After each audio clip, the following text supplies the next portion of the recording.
তো আজকে আমরা যে টপিক নিয়ে ডিসকাশন করতে চলেছি, ভাবছিলাম তার কি নাম দেব। তো ভেবে ভেবে নামটা ঠিক করলাম কৃমির সাতকাহন। তো সাতকাহন মানে আমাদের 7টা কোয়েশ্চেন থাকছে, যেগুলো আমরা প্রতিনিয়ত ফেস করি বাবা মার থেকে, এবং এগুলোই বেশিরভাগটাই মিথ, বেশিরভাগটাই ধারণার একটু চেঞ্জ দরকার। সেগুলোই আমরা একটু ডিসকাশন করব। প্রথম কথা, কৃমির ওষুধ গরমকালে খাওয়া যাবে কি খাওয়া যাবে না?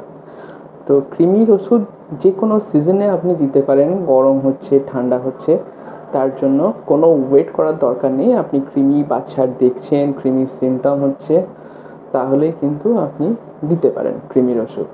গরম হোক, ঠান্ডা হোক, বর্ষা হোক, যে কোনো সময় আপনি দিতে পারেন। গরমকালে কৃমি হলে সেটার জন্য শীতকাল পর্যন্ত কোনো ওয়েট করার দরকার নেই। যে সময় কৃমি হচ্ছে সে সময় ওষুধ দিন বাচ্চার, তাহলে কৃমির জন্য যে সমস্ত প্রভাবগুলো পড়বে সেগুলো অনেক কম থাকবে। 2 নম্বর কোয়েশ্চেন, কৃমির ওষুধ পুরোটা খাওয়াইনি ডাক্তারবাবু, অর্ধেকটা রেখে দিয়েছি। এটা ঠিক না।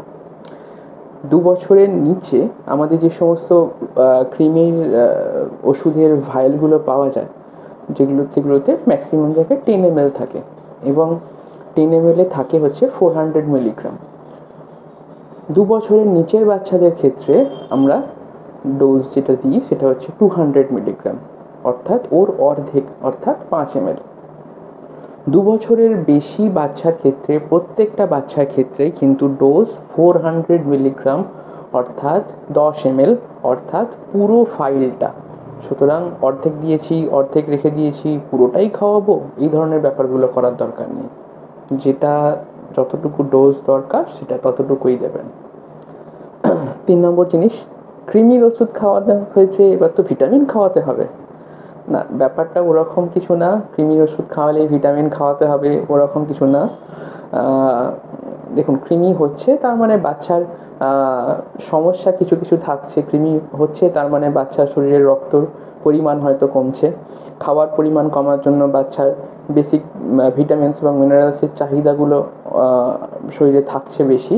সেই জন্য ডাক্তারবাবু স্পেশালি দেখে যদি যে ধরনের ভিটামিনস বা মিনারেলসের অভাব মনে হচ্ছে সেই ধরনের জিনিসপত্র প্রেসক্রাইব আপনাকে করতে পারেন। রক্ত কম মনে হলে আয়রন ফলিক অ্যাসিড দিতে পারেন। যদি মনে হয় চিলাইটিস হচ্ছে তাহলে মাল্টিভিটামিনস দিতে পারেন। তো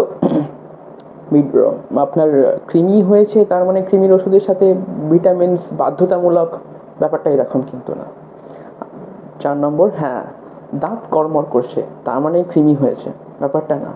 ট্রাবল স্লিপ, অর্থাৎ ঘুমের সময় এই ধরনের দাঁত কড়মড় করা বা এই ধরনের জিনিসপত্র, এগুলো কিন্তু অনেক কারণে হতে পারে। বাচ্চার স্বপ্ন দেখলে, বাচ্চার ধরুন বাচ্চাকে কোনো রকম, বাচ্চা টিভি সিরিয়াল বা কিছু একটা দেখে শুয়েছে বা কোনো একটা জিনিস ভাবতে ভাবতে শুয়েছে, তার জন্য কিন্তু বাচ্চা স্বপ্ন দেখতে পারে, এবং সেখান থেকে স্বপ্নের মধ্যে কথা বলা, হ্যান ত্যান, এই সমস্ত জিনিসের জন্য বা আপনার মনে হতে পারে যে বাচ্চার দাঁত কিরবির করছে, এই ধরনের জিনিসপত্র। এটা কোনো কৃমি হওয়ার ডেফিনিট সাইন না।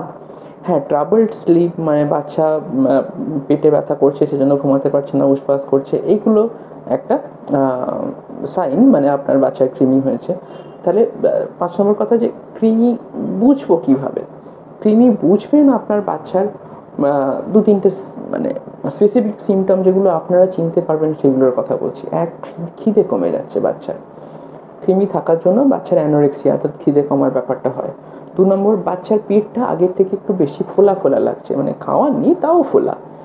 তো 3 নম্বর, আপনার বাচ্চার হাতগুলো একটু ফ্যাকাশে, চোখের তলা একটু ফ্যাকাশে, এই ধরনের জিনিসপত্র লাগছে। 4 নম্বর, আপনার বাচ্চার পায়খানার রাস্তা থেকে কৃমি বেরিয়ে আসছে। 5 নম্বর, ধরুন মেয়ে বাচ্চাদের ক্ষেত্রে অনেক সময় দেখা যায় যে কৃমি পায়খানার রাস্তা থেকে বেরিয়ে আপনার ভ্যাজাইনাতে ঢুকে যায়, সেখান থেকে আবার কৃমি বেরিয়ে আসতে থাকে। মায়েরা হবে, হ্যাঁ ভ্যাজাইনাতেও কৃমি হয়ে গেছে, না ব্যাপারটা না, ব্যাপারটা ওইখান থেকে এসে ভিতরে ঢুকে গিয়েছিল। তো এই ধরনের সিমটমগুলো যখন দেখতে পাচ্ছেন তাহলে ডাক্তারবাবুর সাথে পরামর্শ নিন, কৃমির ওষুধ খাওয়ান এবং সঠিক ডোজে খাওয়ান।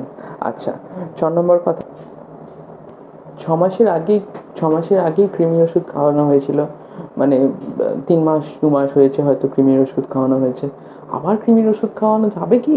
হ্যাঁ যাবে। আপনার বাচ্চা যদি সিমটমস থাকে, আপনার বাচ্চা যদি কৃমি হচ্ছে নতুন করে দেখা যায়, তাহলে কিন্তু আবার দিতে হবে আপনার বাচ্চাকে কৃমির ওষুধ। এবং 7 নম্বর খুব ইম্পর্ট্যান্ট কোয়েশ্চেন, সেটা হচ্ছে কৃমি বারবার হচ্ছে ডাক্তারবাবু, এই মাসে মাসে ওষুধ খাওয়াতে হচ্ছে, গলদটা কোথাও একটা থেকে যাচ্ছে, বাচ্চার হাত পরিষ্কার হচ্ছে না, বাচ্চার মুখে মাউথিংয়ের হ্যাবিটের জন্য এই ধরনের সমস্যা হতে পারে।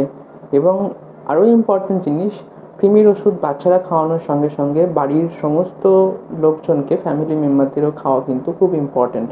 কারণ আপনারাই কেউ একজন একটা সোর্স হয়ে থাকতে পারেন যার থেকে এই ধরনের কৃমির সমস্যাটা বাকি বাড়ির অন্য লোকজনের ছড়াচ্ছে। তাছাড়া জলটা পরিষ্কার দেওয়া দরকার, খাবার যে বাসনপত্রগুলো হচ্ছে সেগুলোও ঠিকঠাক করে পরিষ্কার থাকা দরকার। জেনারেলি অ্যালবেন্ডাজল বা যে কৃমির ওষুধগুলো ইউজ করা হয় সেগুলোতে খুব একটা রেজিস্ট্যান্স কিছু নেই, অর্থাৎ সেই কৃমি দিলাম কৃমি মরবে না এরকম ব্যাপার কিছু না। কৃমি হচ্ছে, থেকে যাচ্ছে, বারবার হচ্ছে, তার মানে হাইজিনের কোথাও একটা গলদ হচ্ছে, আপনাদের মধ্যে থেকে কারোর মধ্যে থেকেই হয়তো আসছে।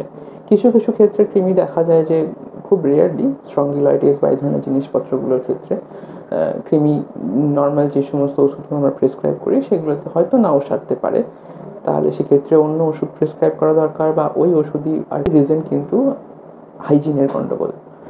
এবং আপনাদের সবাই কৃমির ওষুধ খাওয়াটাও কিন্তু খুব ইম্পর্ট্যান্ট, ইকুয়ালি ইম্পর্ট্যান্ট বাচ্চাকে কৃমির ওষুধ খাওয়ানোর সাথে সাথে। তো 7টা কোয়েশ্চেন, ইম্পর্ট্যান্ট কোয়েশ্চেন কৃমি নিয়ে, যেগুলো আমরা ফেস করি। আশা করি আপনাদের কনফিউজ